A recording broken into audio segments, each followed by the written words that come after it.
Greetings and welcome back to the channel.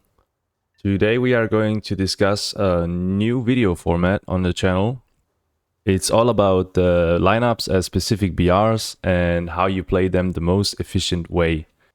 So first of all, we are going to break down the whole lineup. We'll talk a little bit about its strengths and its weaknesses. I will say one or two sentences about each vehicle in detail. And then we take it into battle and see it in action. We will play 1 to 3 matches and have a closer look about the map usage of the lineup, the order in which I spawn the vehicles in. First and foremost, what we see right here is the M3 Bradley. This is easily one of my favorite IFVs in War Thunder. It's always my first spawn in this lineup because reconnaissance is key, always. So spotting the enemy vehicles is something you should never underestimate, and this is a true game changer. So for the armament, the cannon feels surprisingly good despite its rather low penetration for this battle rating. It's equipped with TOW ATGMs, so you have a lot of punch.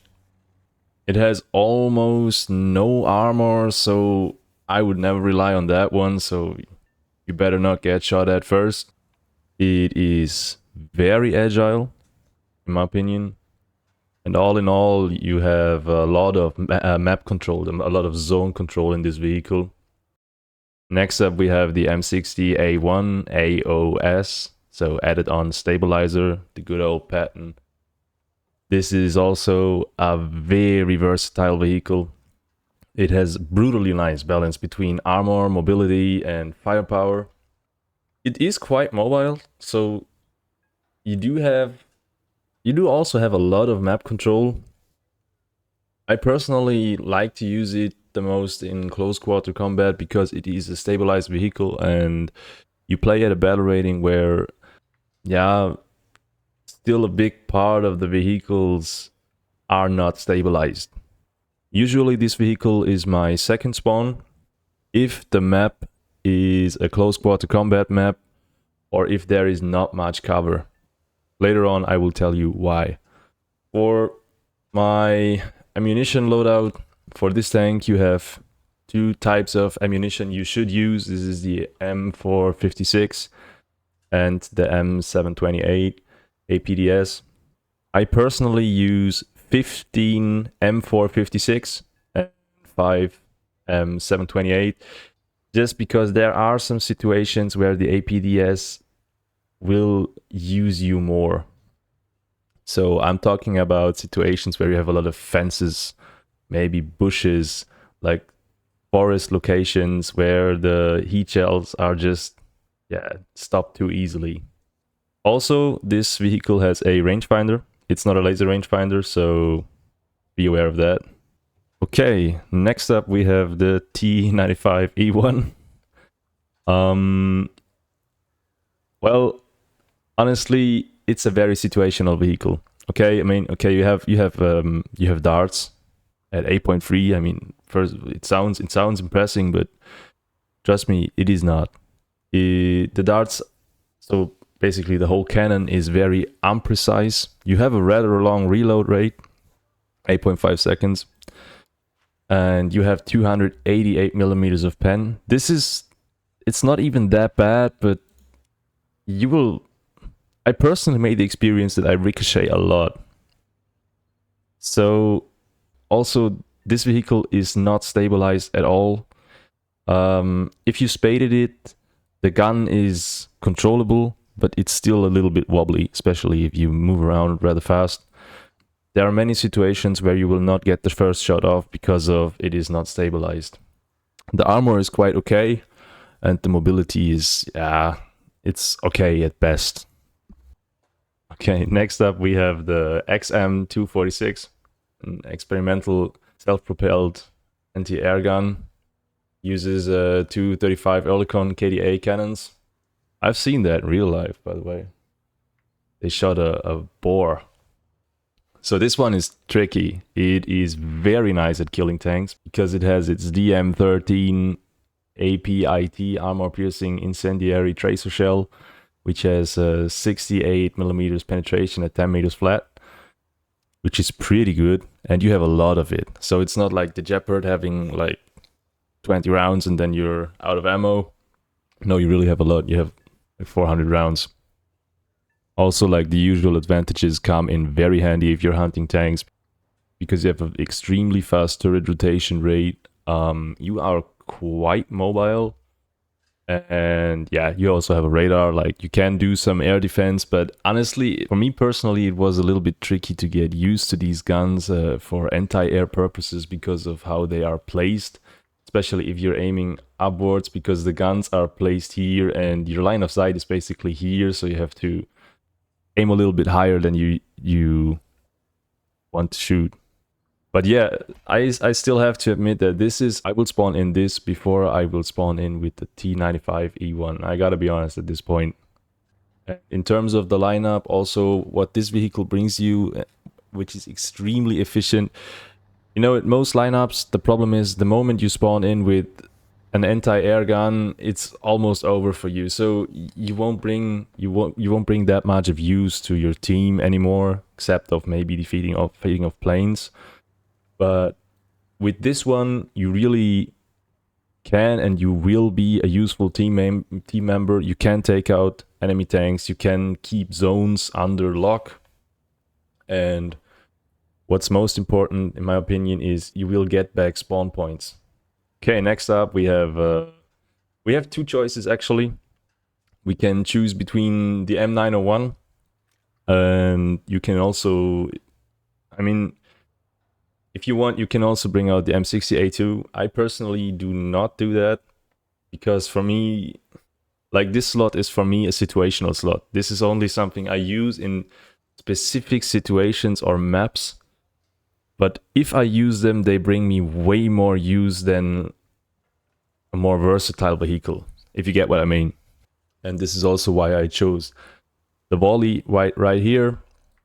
It's an amazing vehicle. So I previously said that the M60A1 is my second spawn, usually if the map is CQC or not much covered. So if there is much cover, and especially if you have a lot of hills in your map, you want to use this one. Trust me, you have an incredibly strong ITO ATGM. You have an extreme amount of gun depression, so you can basically like aim down here. Also, what you get is you have a crewless turret basically. So the whole crew sits, I don't know, they sit down here. So the only thing they can shoot is this part here. So here comes the problem. Like when they shoot this part, you maybe remain okay.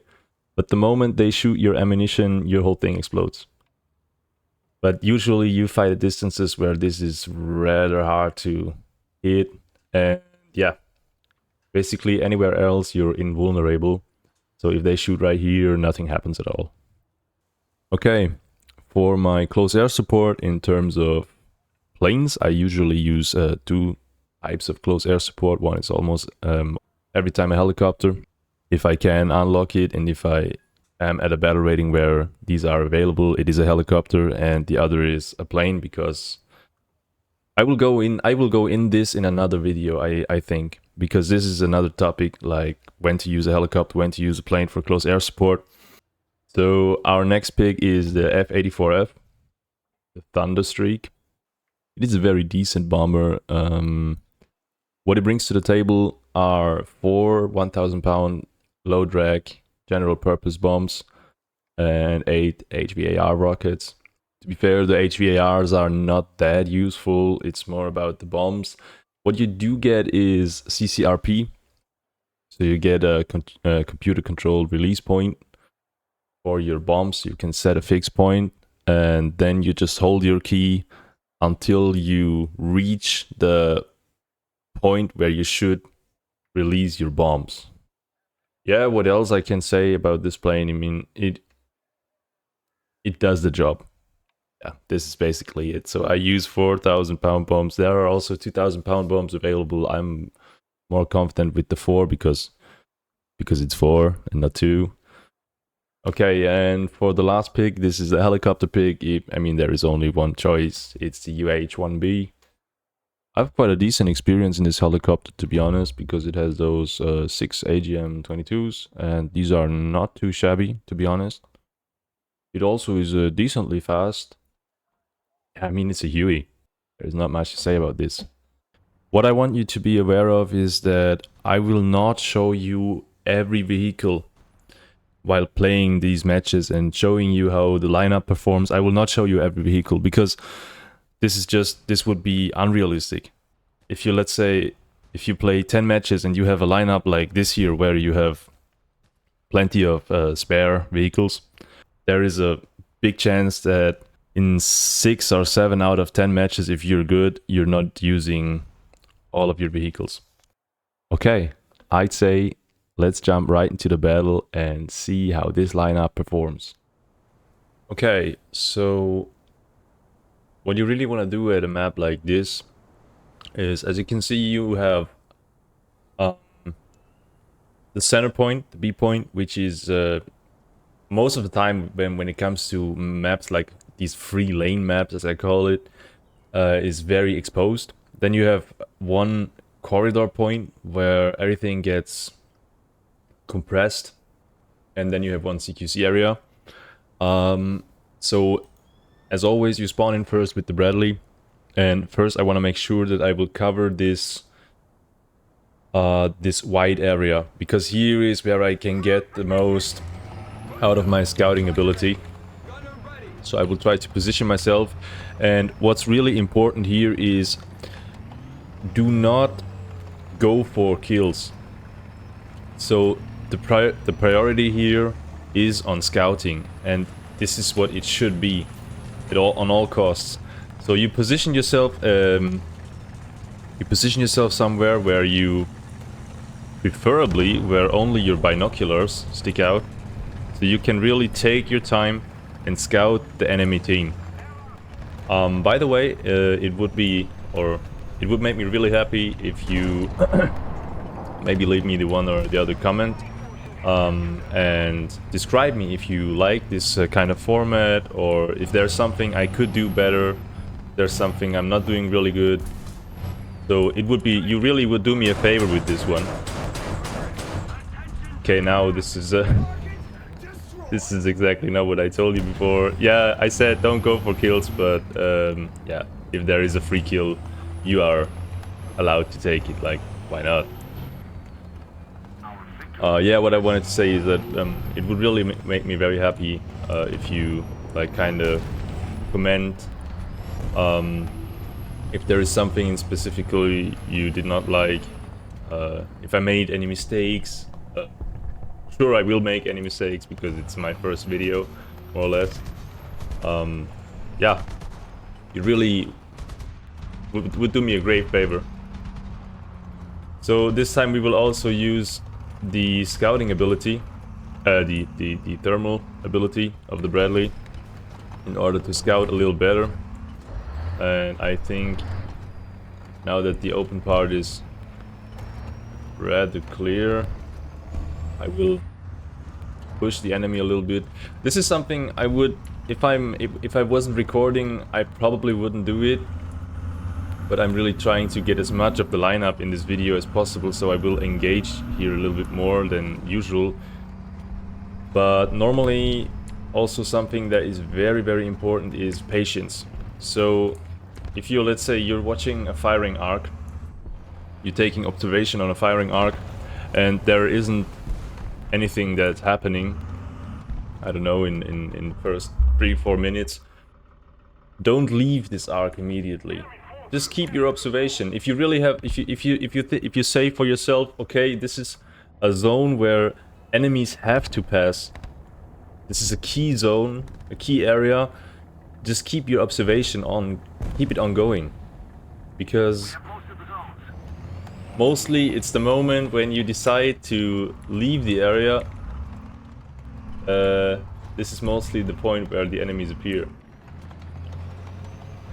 Okay, now that I secured the Bravo perimeter, I have two options. I could go for flanking their spawn here, or I can go for this side and getting a little bit pressure on the C point. I'm deciding right now to do a little bit pressure on the C point. Very close, yeah. But at least, as you can see, I knew he was coming, but the last thing I did was scouting him. Because once he's scouted, he's a dead man. He's basically a dead man walking. Yeah, what we can do here, I mean, the match is basically won. We could take out the M901 to get ourselves in a position where it's beneficial. I will watch the statistics real quick to check if the enemy is in a position where he can push back or where he can turn the table, but it is not likely to do so. So I will switch to the M60 and get myself into the close quarter combat area. What I also want to give you on your way is my guides are not a guarantee to win a match. I also do lose matches, as everyone does. It's more likely... yeah, it's more likely just a guide, so it should help you get more efficient, play more efficient. And so basically what I'm doing right now with shaking my camera is it's called voice cueing. By doing this, I can filter out the relative position of the enemy. I'm now switching to APDS ammunition because there are many obstacles. Very dangerous area.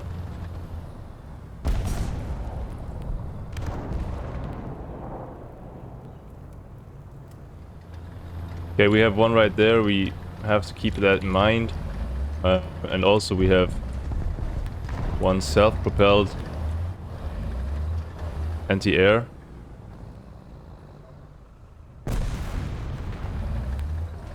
It seems like he destroyed himself right now. Yeah, what we have... oops, it was not good.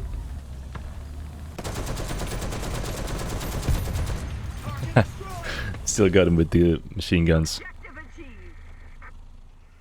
Okay, what do we have here? We have a pretty dense forest area. We have all 3 points centered in the middle. I mean, Hurtgen is always like, it's a very difficult map because you have as I mentioned, you have all the points very compressed. You have one big CQC area. You have the sniping hill up there. You have the danger zone here. What we're gonna do is, I think I might... yeah, I think I just might... I wait a little bit. Because by waiting here, I can assume where my allies are going to go. And then I can plan my next move according to their movements.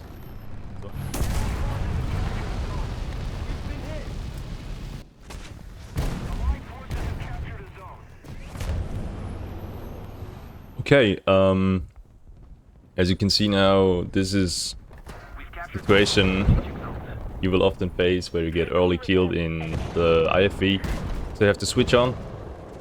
I'd basically recommend now, especially on this map, to switch on for the M901 in order to get those long range shots right here, because there should be a hill where we can absolutely abuse our crewless turret.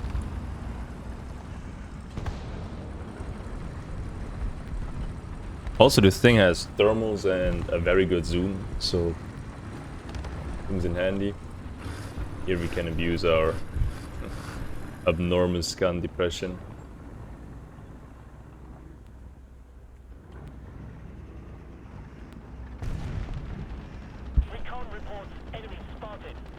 And this is basically what I talked about when I said this vehicle is very situational, but in situations it works extremely well. So this position right here, we are basically invulnerable. I just hope it's not over yet.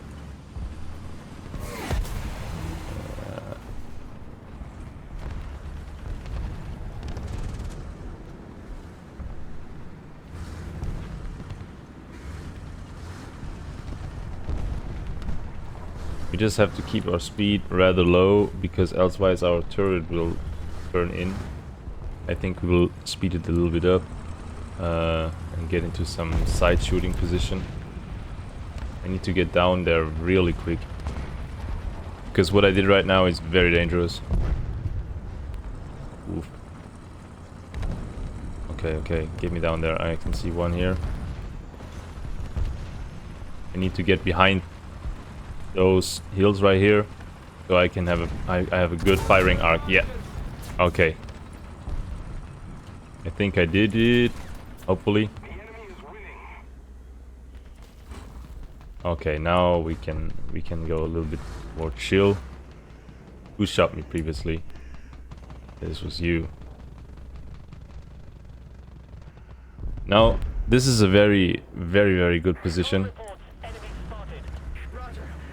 Because from here we can overlook the whole side of the battlefield without exposing ourselves.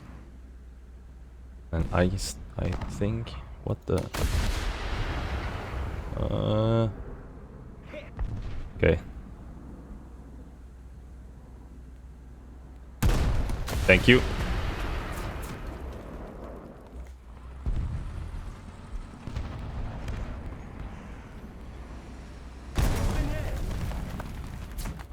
This is something this will happen quite often with the M901, that your missile launching system will get taken out of service. In the meantime, while you repair it, because it only takes you 10 seconds, because most of the time you won't lose your crew. And in the meantime, you can build up like small ammunition chest, an ammo crate. Oh, look at that. This poor guy. He'll get completely obliterated.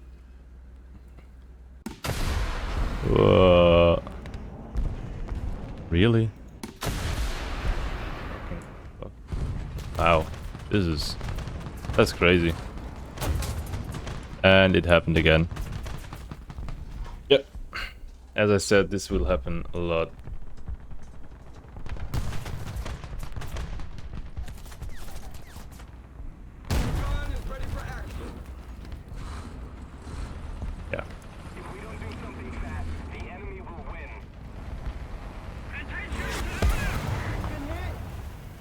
Yep, there goes another ATGM launcher. This is something very... yeah. This is one of the main threats, is other ATGM launchers. Because of their explosive mass, they can easily overpressure you by just hitting your mid-turret section. Okay, basically what happens now is I'm taking out the M60 A1. What happens now is I'm taking out the M60 AOS, because I will go into this city area, into the urban area, because we are losing in terms of points. Therefore I need to cap some. Oh, yeah, for sure.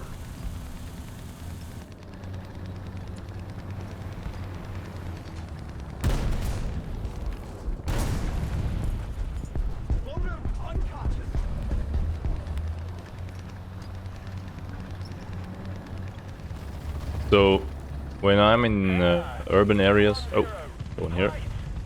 When I'm in urban areas, basically my best tool to locate enemy vehicles is by voice queuing. Ow. Really, you missed? Wow.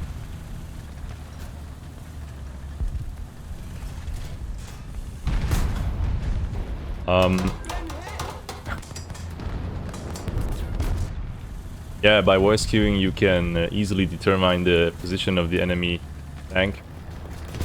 Oh god, really? By just moving your camera around the area, and then you can precisely hear out of which direction the noise really comes from. This is basically true. Yeah, we need to keep on the pressure. I will try to advance to the A point right here, because we just need to get shit fixed now. Otherwise this is lost.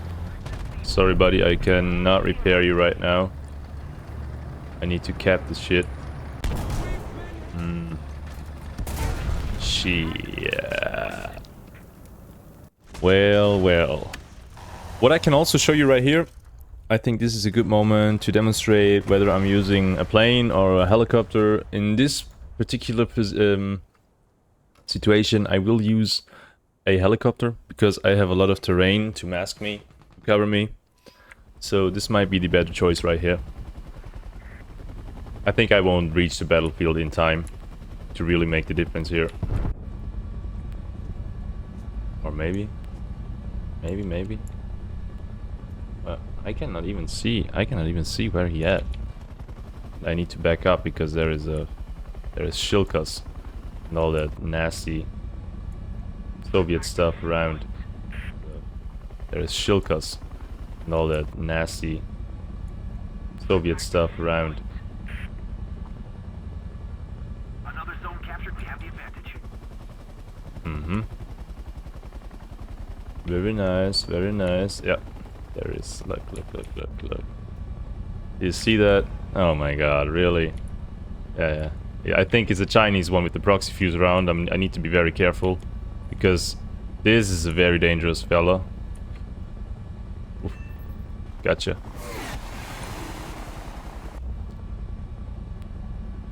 Well.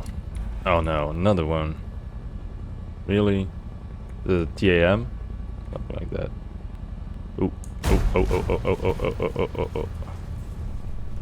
Ah, well, I knew it. There would be that Russian Tunguska, Shilka. No, Shilka, it's Shilka. There you go. What else do we have here? Ah, okay. Well.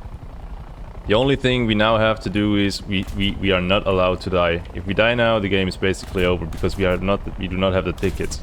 And I think I will die here because they're really putting some pressure on me. My god, look at that. Whoa. That's crazy. So we now have 500 tickets left. This is not a whole lot. I made it back to the airfield, actually.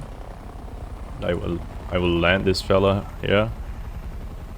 Just dip it into hover mode because we're missing one. I don't know how is it called? Lag? Is it a lag? Maybe. Yeah, I will just hover like this. Don't want to risk something here because this is a game we can still win. Honestly. By the way, what would be really important for me, I would like to know if you like it more when I like live comment it, such as in this match where I'm playing and the moment I play it, I comment it, which can be, I mean, as you may notice, it might be a little bit of stutter or me just confusing the words and stuff like that, but I think it's more authentic because this way, yeah, because this way you can see like unfiltered gameplay. Everything else, like I can play 1 or 2 weeks, maybe 3 weeks, and then pick the best plays out, and then you will only see nukes and stuff like that. But I think this is a little bit more authentic, where you can really see how it plays and how it performs. Please let me know in the comments if you like voiceover or if you like live comments. Thank you very much, and I'll see you around next time. Oh, and what I almost forgot, please leave a like by any chance. If you like the video, please leave a like and subscribe to the channel.